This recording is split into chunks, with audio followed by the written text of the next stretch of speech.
I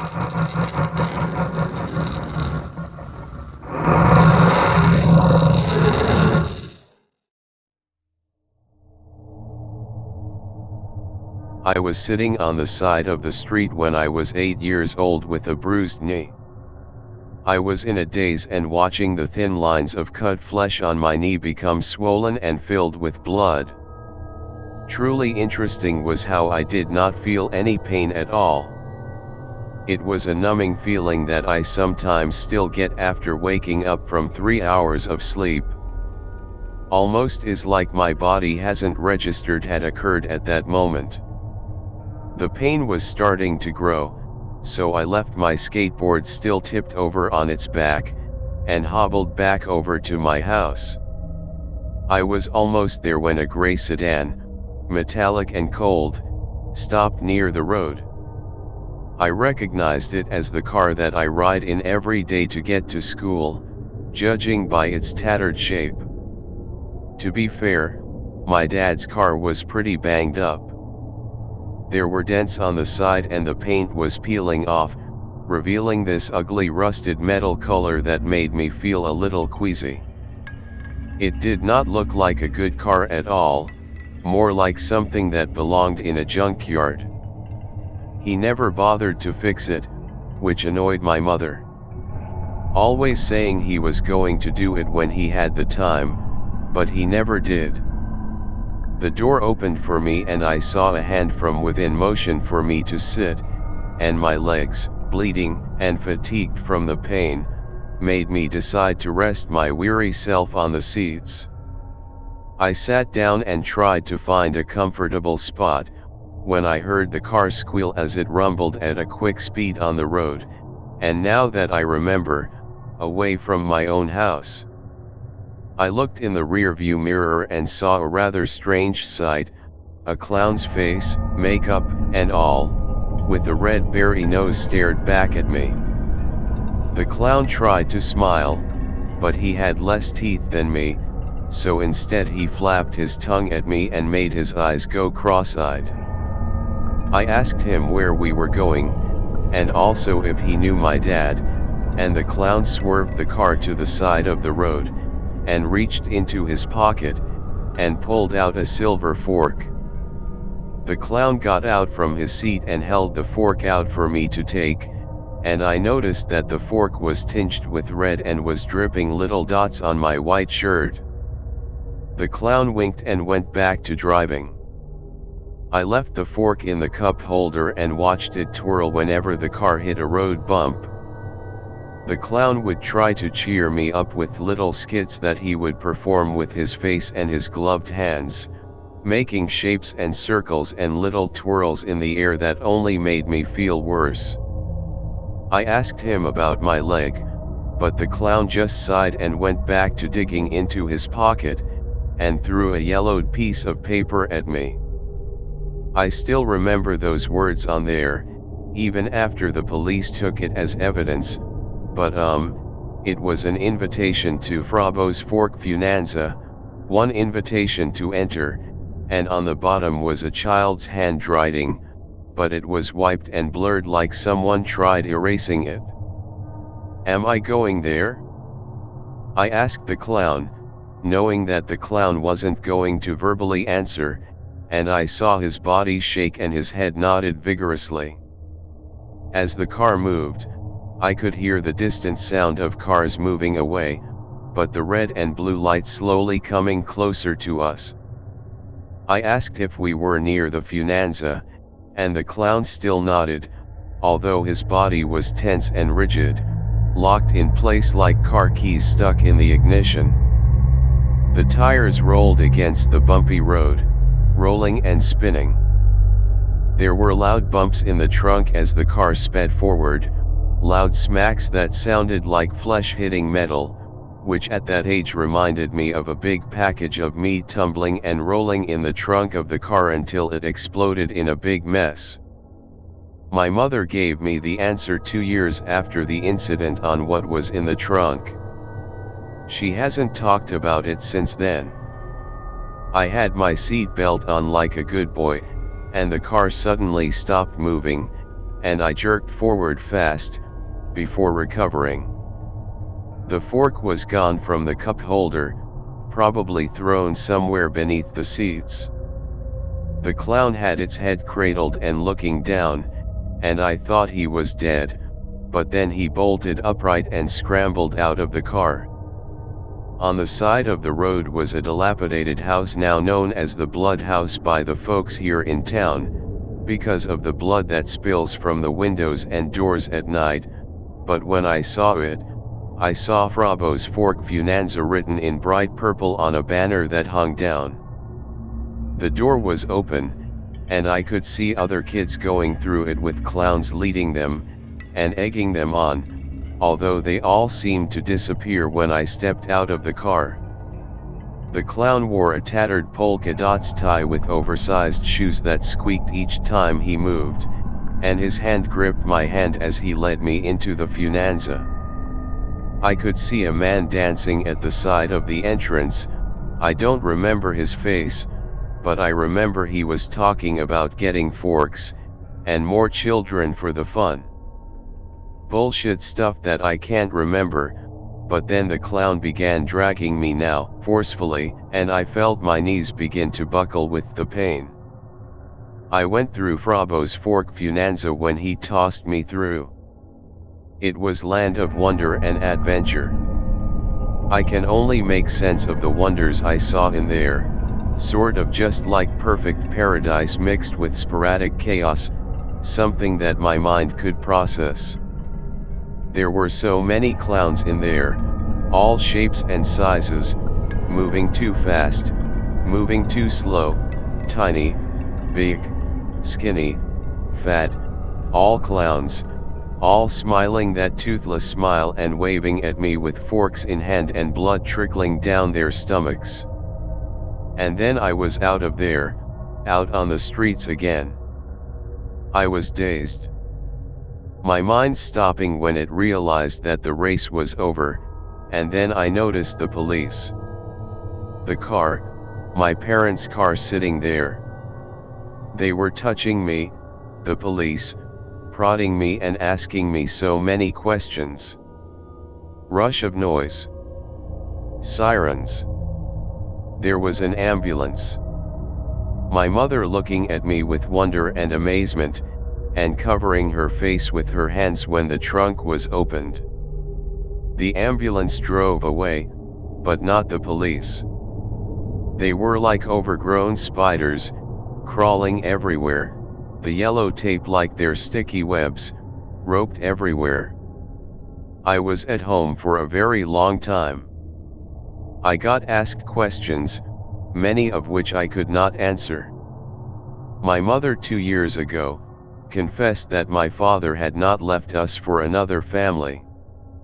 I dug up more information about what happened, and found out I was a little infamous in town. The kind that got alienated by everyone. Even the dogs won't look at me, as if they sense the evil that had been released into me that day I went through.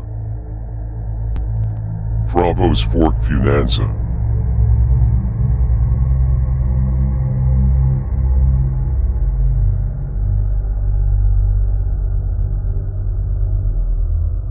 Do you remember few years ago the clown prank was quite popular? Some people thought it would be funny to dress up as creepy clowns and scare strangers. Sometimes these pranks would get out of control and someone would end up getting hurt. Well, I happened to have an unpleasant encounter with one. To this day the story I'm about to tell you makes my hands shake. Few years back I used to live in Renton, Washington. My friend, who lives in Tacoma, hit me up, asking if I would like to see a music show down in Seattle. Since I'm always down to hang out and have fun, I agreed. The problem was, he didn't drive, so I would have to drive from Renton to Tacoma, pick him up, drive to Seattle and then drop him back in Tacoma before I could head home. He promised to give me gas money, so it wasn't an issue. If you live in WA state, you know the pain of driving to Tacoma. There is always a traffic, and 3 out of 4 freeway lines are always closed. I'll skip the part about me picking him up and attending a concert, since the story is not about that. My adventure starts after I dropped him off. It was raining that day and a thick fog was everywhere. It was already way past 2 a.m. The area was unfamiliar and I couldn't look up the directions back home, so I decided to rely on my memory and started driving towards the freeway. Well, at least I thought I was driving that way. I couldn't see anything cause of the fog. You are probably thinking, why couldn't she wait in her car, in the parking lot until the morning or stay over at her friend's place? And to be honest, I don't know. I just wanted to get home and sleep. I guess, I didn't want to stay in my car or bother my friend. I kept driving, but I realized shortly after I'm completely lost. I couldn't even see houses or gas stations. I was literally in the middle of nowhere. The fog was getting so thick that I had to get out of my car few times just to look around. About 20 minutes later I had to stop. I ended up in the forest. There was no road ahead of me and I was so exhausted, I couldn't keep my eyes open. I made a decision to stay in my car until the morning, so I could find a way back. I switched the light off, turned off my engine, locked the doors and started to slowly falling asleep, while listening to the raindrops hitting the roof of my Nissan. A loud knocking sound woke me up. At first, I thought I was a bird, so I didn't even bother to open my eyes. Few seconds later it repeated knock knock no. It was definitely not an animal hitting my car. My heart was rushing. I opened my eyes up and nothing. It was too dark to see anything. Meanwhile the knocking continued knock knock knock. I stopped breathing. What the hell was going on? Knock knock knock. Okay, calm down, just turn the light on and see what's up. I turned the engine on and what I saw made everything twist inside of me. A short, but loud scream came out of my mouth. Right outside of my car there was a clown, the creepy clown, which looked like something between Pennywise and a clown from AHS, and he was standing right outside of my car, knocking on my window.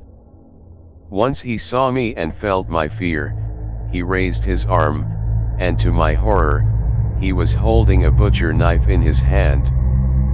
He started hitting my windows. It made a cracking sound. I couldn't even scream, tears were pouring down my cheeks. I hit a gas pedal and started driving backward and turned around so quickly, I could hear my tears creak. I saw the clown in my rear view mirror chasing after me. I increased the speed and kept driving away. I lost him out of my sight shortly after. To this day I have no idea how I was able to make it back home. I think adrenaline hit me so hard, I was able to navigate in an unfamiliar area better. It took me over an hour to get back to my APT. I locked every single window and couldn't sleep that night at all. It was hard, but I moved on after that experience. I tried looking that area up, but I couldn't find it anywhere. My best friend agreed to let me stay with her until I felt better and safer. A week or so after the accident I went to the grocery store. I needed to buy a chicken, so I headed straight to the meat department. One of the store clerks was just putting fresh products out. When he turned around, everything flipped inside me. I remembered that smile. I have already seen his butcher knife.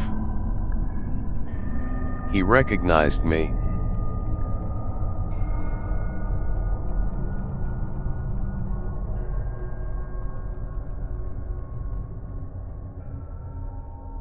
I'll do it.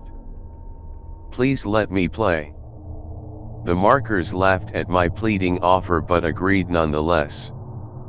One of them rolled the spin wheel before stopping at a precise 15 minutes. Make it, you take it. Lose it. They exchanged mocking looks before returning to me in unison. We break it. That's all it took to get my life back together. I had nothing to lose at this point, so fuck it. The crowd roared and cheered as they placed their bets. They let me out onto the ring with nothing but a knife in hand. All I have to do was to make it out alive, just for 15 minutes. 15 minutes. The bell rang and the crowd went wild. The theme was a tavern this time. Two brutes came running towards me. One with their bare fists and the other holding a hammer. I ran towards the table, flipping it over just in time. The stark naked clowns pretended that they didn't see me hide, asking the crowd for help. The masses pointed behind the tables, screaming and shouting that I was behind the one in the middle. The small girl in front of me smirked and mouthed, "They're gonna get you." I peeked on the side of the table, fearing for my head. One by one, they checked under the tables, until finally closing on me. I looked up the screen. 11 minutes. With one table left, the jester with the hammer jokingly elbowed the other to check behind the table. The crowd laughed in response. Soon enough, the clown's shadow grew larger and larger, until it went down for a brief moment. The clown suddenly appeared above me. Peek-a-boo dash. Before he could finish, I sunk my knife deep into his forehead, just beneath his eyes. He let out a deafening scream before dropping dead, just like that. I didn't notice the other was there until I felt it. A sharp pricking sensation erupted in my ankle until it didn't. Where my foot once lied was not there anymore. The crowd howled in amusement to see shattered pieces of bone and flesh scattered on the ground. I felt dizzy, but this was not the time to give up. Bleary-eyed, I looked to my side. The other one stood before me with a warhammer in hand, looking horrified at what he has done. I mustered the strength to pull my knife from the other dead clown's scalp, just in time to dodge the next swoop, this time aiming for my head. I pulled myself up and limped my way across the other side of the arena, seeking refuge behind another table. I could feel my senses slowly losing its grip by the minute. My body was crippled and I was close to collapsing, but as I checked the time I knew it wasn't long before I could get out of here. 6 minutes. The jester was circling his hammer like a maniac, motioning me to come closer. "Come on now, let's get it over with." The screams he made while running towards me was enough to give me adrenaline strong enough to negate the pain in my feet. I could see the tears in his eyes after seeing his fallen comrade lie dead, hanging on the side of the table. "You're gonna pay for this," he exclaimed. I watched him suddenly sprint towards me, catching me off guard. In fear, I threw my knife in his direction, hoping to hit him as I cowered on one of the far sides of the arena. I waited for seconds for him to hit me until all of a sudden, the crowd went quiet. I turned around to see him meters away from where I was, with the knife I threw placed deep within his throat. It took a few more moments until he too dropped on the floor like the former. Once again, I gazed at the screen above us. To my surprise, I still had 1 minute left. My turn. I slowly hopped on one leg, grabbing the warhammer beside the clown with unsurprising strain. Nonetheless, I was able to hold it in my hands. The intricate details this weapon had left me at awe. Glancing on the ground, I could still see him twitching, breathing. He was still alive. To deliver the last blow, the last grand performance before we concluded, was a great honor. This was it, for everything that I had to go through, for my wife and children. With the clock ticking down, I raised the hammer in all its glory, the crowd watching in shock. Right when I was about to swing, I felt a small stone pierce through my abdomen, letting me fall motionlessly to the ground. The armed men entered the arena, encircling my body. I looked around to see the clowns I had killed slowly being dragged by other guards into another room I had not seen before. Why was this happening? This isn't fair. This is bullshit. Not long had passed until one of the markers came up to me with approval in its eyes. Very impressive. You made it. Why you? You all lied. I hissed. Do not fret.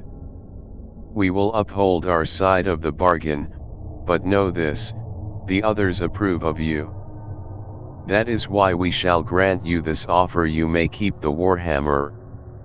Entertain us, and in return, we shall give you more. What do you say? He reached out his hand, forcing a wide grin on his face.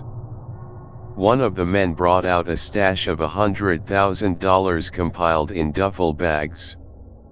Take this and leave, or come with us.